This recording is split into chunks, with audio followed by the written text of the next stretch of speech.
subscribe now and press the bell icon. Never miss an update.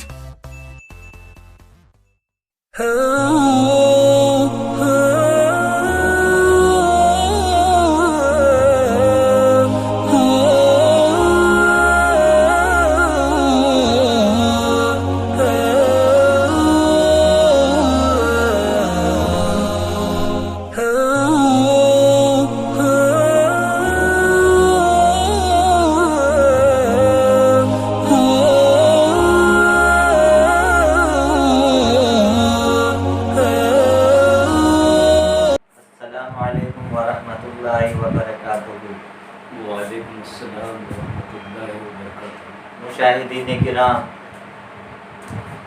آپ حضرات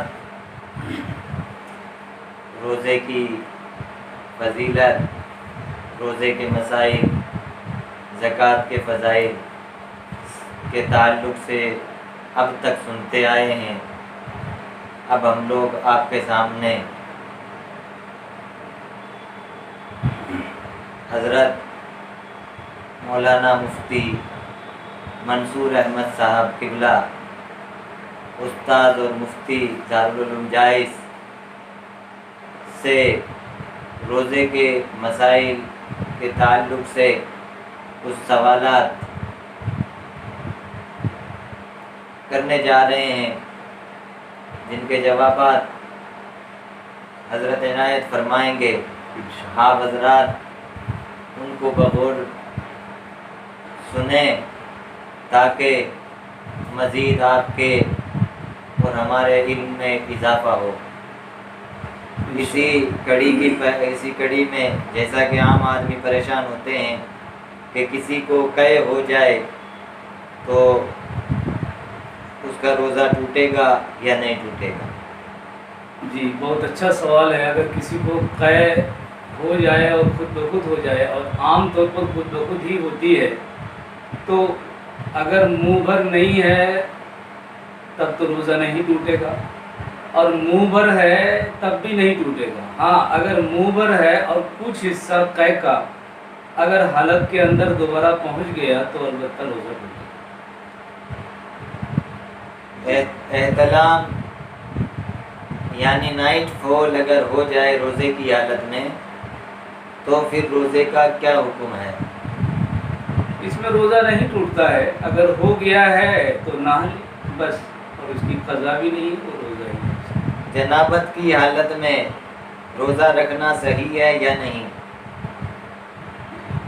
صحیح تو ہے مگر نہیں رہنا چاہیے، کیونکہ جنابت کی حالت میں رہے گا تو نمازیں چھوٹیں گی، تلاوتیں چھوٹیں گی، یہ سب نقصان اسے مول لینا ہوگا۔ باقی روزہ اگر جنابت کی حالت میں بعد میں دن بھر بلکہ مہینہ بھر بھی رہے گا تو روزہ صحیح ہوگا۔ افطار کی دعا افطار سے پہلے پڑھنی چاہیے یا بعد میں؟ اس کے بارے میں وضاحت فرمائیں۔ یہ بہت اچھا سوال ہے، بہت سے حضرات اسے نہیں جانتے ہیں۔ افطار کی دعا افطار کے بعد پڑھی جائے، افطار سے قبل نہیں۔ اور خود جو ہے جو افطار کی دعا ہے اس میں یہ لفظ ہے وَعَلَىٰ رِزْقِكَ أَفْطَرْتُ، اور اے اللہ میں نے تیری دی ہوئی روزی سے افطار کیا۔ تو افطار کرنے کے بعد یہ دعا ہمیں اور آپ کو پڑھنی ہے، افطار سے قبل نہیں۔ وہ دعا کیا ہے اس کے بارے میں بھی ہمیں رہنمائی فرمائیں۔ افطار کی دعا جو احادیث صحیحہ سے ماثور و منقول ہے وہ صرف یہ ہے اللہم لک صمت وعلی رزقک افطرت، اے اللہ میں نے تیرے لیے روزہ رکھا اور تیری دی ہوئی روزی سے افطار کیا۔ بس صرف یہی دو لفظ ہیں۔ دو لفظوں کا بعد کے علماء نے یا کچھ لوگوں نے اس میں اضافہ کیا۔ اس سال رمضان 1441 ہجری میں جائز اور قرب و جوار میں صدقہ فطر کی رقم کیا ہوگی؟ اس کے بارے میں وضاحت فرمائیں۔ جائز اور قرب و جوار میں صدقہ فطر کی رقم اس سال 40 روپیہ ہے۔ فجر کی اذان، سحری کا وقت، ختم ہونے کے فوراً بعد دی جائے یا تھوڑا وقفہ کر کے دی جائے، اس کے بارے میں رہنمائی فرمائیں۔ جی، فوراً نہیں بلکہ سحری کا وقت ختم ہونے کے 5 منٹ کے بعد فجر کی اذان دی جائے۔ روزے کے بدلے فدیہ کن کن لوگوں پر ہے، اس کے بارے میں رہنمائی فرمائیں۔ یہ بہت اچھا سوال ہے، اس میں بہت سے لوگ غلطی کر بیٹھتے ہیں۔ جو لوگ صحت مند ہیں، توانا تندرست ہیں اور کسی مرض یا کسی معمولی عذر کی وجہ سے روزہ نہیں رکھ رہے ہیں، وہ لوگ بھی فدیہ دیتے ہیں۔ تو ایسے لوگوں پر فدیہ نہیں ہے۔ اگر کوئی مرض ہے، کوئی بیماری ہے تو مرض یا سفر یا کسی عذر کی حالت میں وہ روزہ ان دنوں نہ رکھے، لیکن بعد میں ایسے لوگوں کو روزے کی قضا کرنی ہوگی، فدیہ نہیں دینا ہوگا۔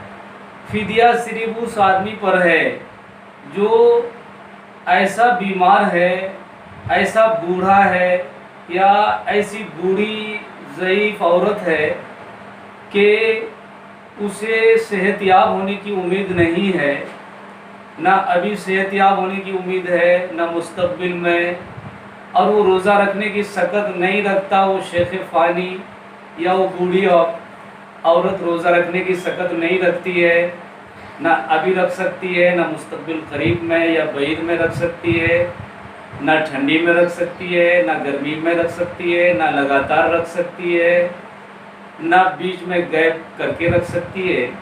ایسے شخص کو شریعت مطہرہ میں شیخ فانی کہا جاتا ہے۔ ایسے شخص کے لیے حکم ہے کہ وہ ہر روزہ کے بدلے میں ایک صدقہ فطر کی رقم 40 روپیہ یا گیہوں یا جو یا منقع جو صدقہ فطر کی رقم ہے وہ دے۔ اس طور پر 30 روزے کا وہ فطرہ جو ہے جو بھی بنتا ہو وہ دے۔ اسی تعلق سے ایک سوال اور ہے کہ کیا میت کے جو روزے قضا ہو گئے ہیں، چھوٹ گئے ہیں، اگر رمضان میں انتقال ہوا ہے تو ان کا فدیہ دیا جا سکتا ہے یا نہیں دیا جا سکتا؟ بالکل دیا جا سکتا ہے۔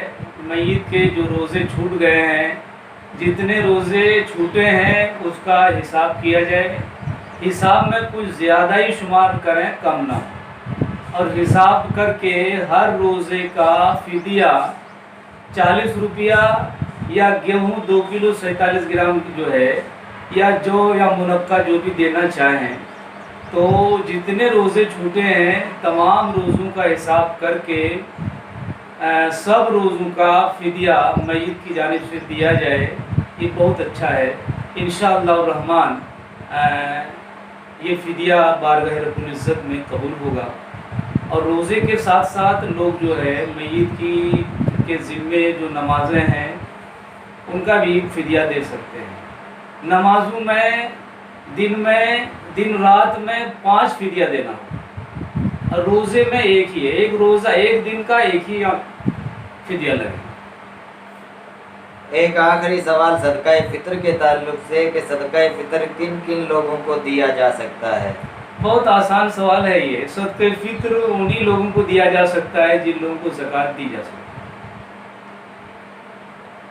آج کے لیے جو سوالات کیے گئے ان کے جوابات آپ تک پہنچائے گئے، بہت بہت شکریہ حضرت مفتی صاحب کا کہ انہوں نے اپنا قیمتی وقت ہم لوگوں کو دیا، اور مزید آگے بھی کچھ مسائل سوال جواب کی صورت میں آپ حضرات تک پہنچائے جائیں گے انشاءاللہ۔ آپ حضرات ایک کام اور کر دیجئے کہ اس پیج کو ہمارے لائک بھی کیجئے، سبسکرائب کے بٹن پر بھی کلک کیجئے۔ السلام علیکم ورحمۃ اللہ وبرکاتہ۔